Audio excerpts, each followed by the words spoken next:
Olá, meus queridos irmãos, a paz do Senhor para todos vocês. Faz parte aqui do canal Família Abençoada IPDA. Sou teu irmão em Cristo, pastor Eustáquio Correia, que tenho o prazer de convidar a você para assistir esta poderosa mensagem da Palavra de Deus na voz do pastor Odair Gomes.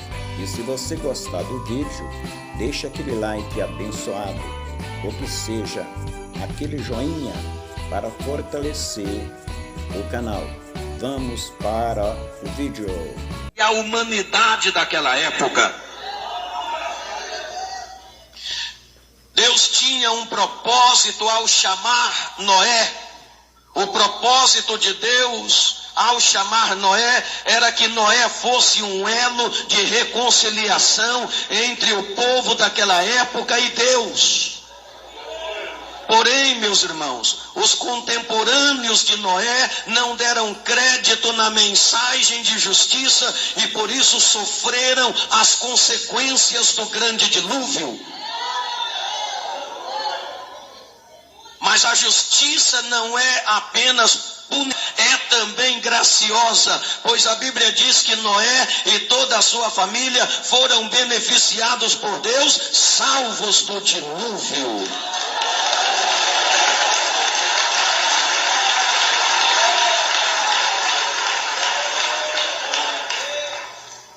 Então você veja bem que Noé, ele recebe a chamada de Deus naquela época, por ser um homem justo e íntegro no meio de uma geração corrompida e distanciada de Deus, e ele é chamado para ser o elo de reconciliação entre Deus, entre a humanidade da época e Deus. Mas quando ele exercia o seu ministério, ele era criticado, zombavam-se dele, criticaram e não deram crédito à sua pregação.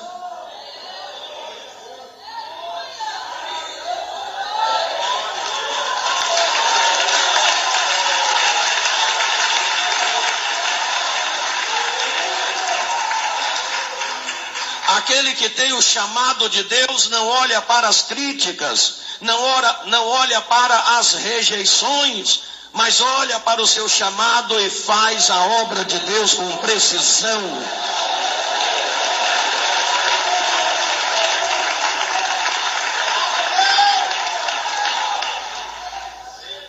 A gente olha para o capítulo 6 de Isaías e a gente começa a observar o chamado de Isaías. Isaías provou da justiça de Deus, foi vocacionado a exercer o ministério profético numa época também muito difícil. O profeta Isaías respondeu à interrogação divina: a quem enviarei? Quem há de ir por nós? E ele se prontificou e disse: eis-me aqui, Senhor, envia-me a mim. Aleluia, glórias ao nome de Jesus.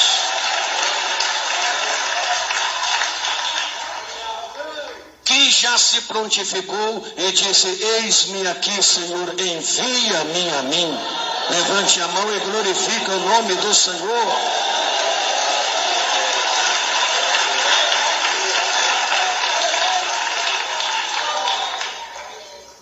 A Bíblia diz que o profeta viu o Senhor no ano em que morreu o rei Uzias.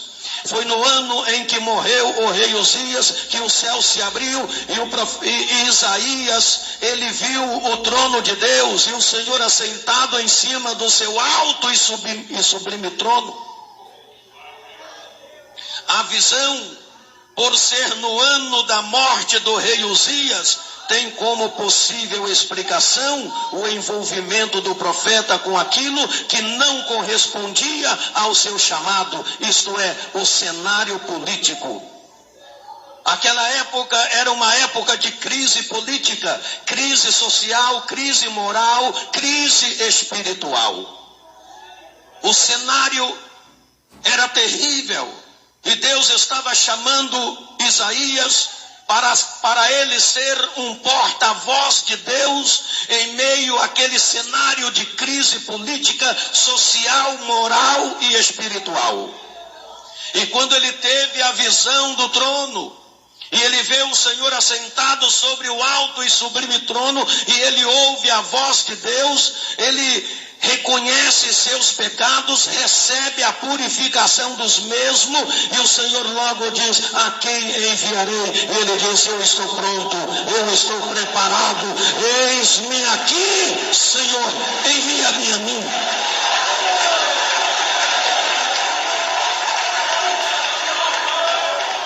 Deus chamou Isaías com o propósito dele mudar o cenário daquela época. E ele foi uma voz profética naquela época de crise política, econômica, social, moral e espiritual. Ali tinha uma voz profética chamado Isaías. O cenário da época do profeta Isaías não é muito diferente do cenário em que estamos vivendo hoje. Hoje nós estamos vivendo numa época não muito diferente. Crise política, crise social, crise moral, crise espiritual. E o Senhor tem nos dias de hoje também homens e mulheres a quem Ele chamou para fazer a diferença, a quem Ele chamou para mudar o cenário do que estamos vivendo e observando nos dias de hoje.